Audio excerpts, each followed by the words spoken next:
This is a quick video, just trying to give back, help somebody else out there who's got this issue.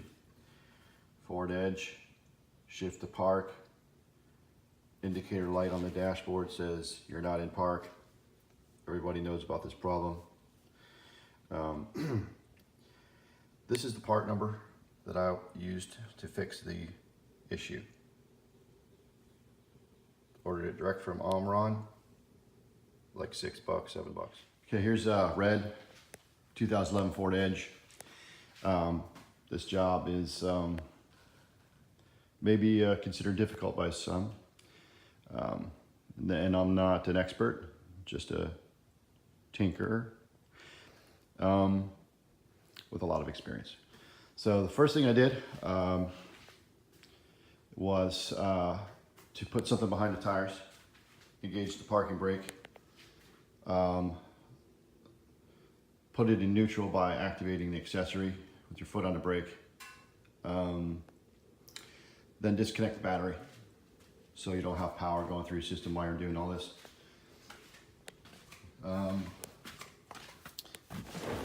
Trim piece, pull this up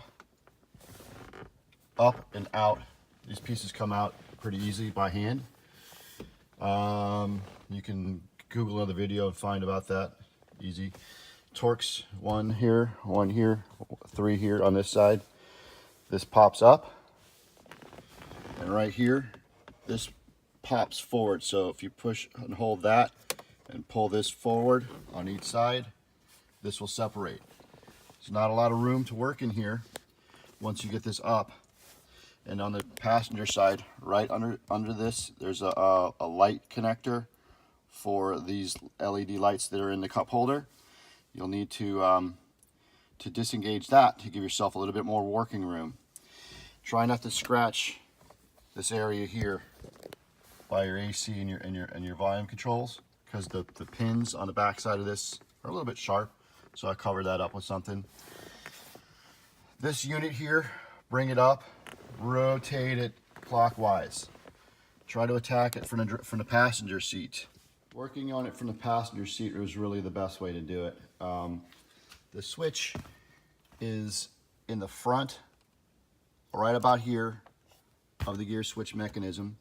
Obviously I'm in park now, but I operated on it while it was in, neutral or drive or whatever.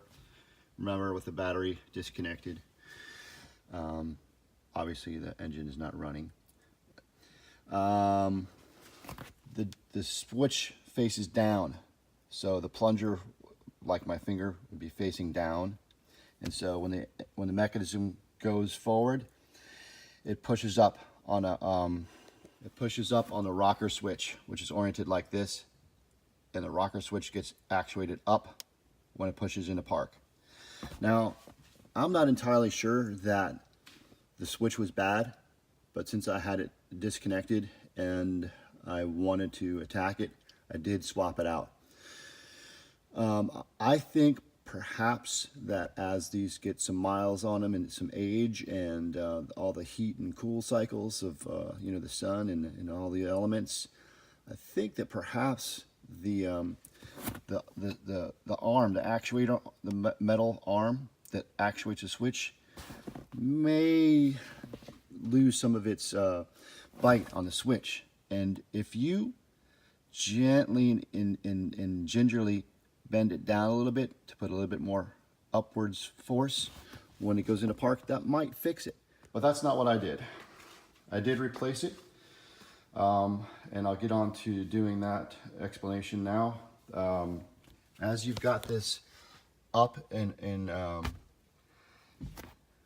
say clockwise? Actually, it was this way. It's counterclockwise. Sorry. So, flathead screwdriver, real small one, angled down from the top.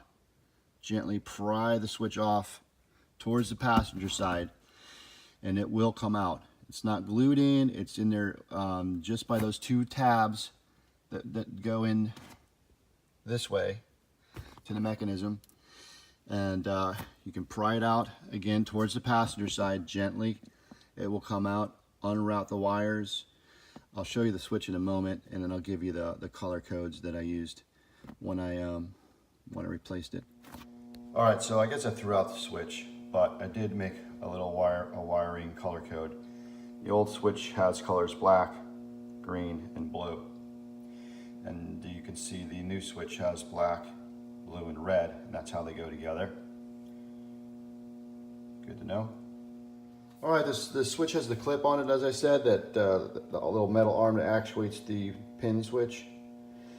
That is just pressed in. If you take a pair of needle nose pop pliers on the old one at the joint and pull it directly up in the same direction as the piston, directly up from the switch here, it will come right out. Don't pull it out force, just pull it out, press it into the new one, pretty easy. And I did, as I mentioned earlier, I did gently bend it just ever so slightly to give a little bit more bite when it's being engaged. Thanks again to everyone on YouTube who has taken the time to help each other out. Technology's freaking amazing. One other thing regarding inserting the new switch, when you put it in, take your time. You don't want to break the plastic tabs that go in to the shift mechanism. I did break one of the plastic tabs off in removing it, but you know, that was the old one. So take your time inserting it in there. Line it up, look from both the passenger side and the driver's side. The screwdriver, when you took it off, come down over the top from the driver's side if you can. And remember, try not to scratch your high-tech equipment. So one of the biggest helps I had when I was doing this was someone to help me hold a flashlight, which my lovely wife was kind enough to do. And it's pretty easy, especially now that that you have some additional information. Everyone says you got to replace this whole unit. I didn't believe that, and then I dug and found some information on that Microswitch.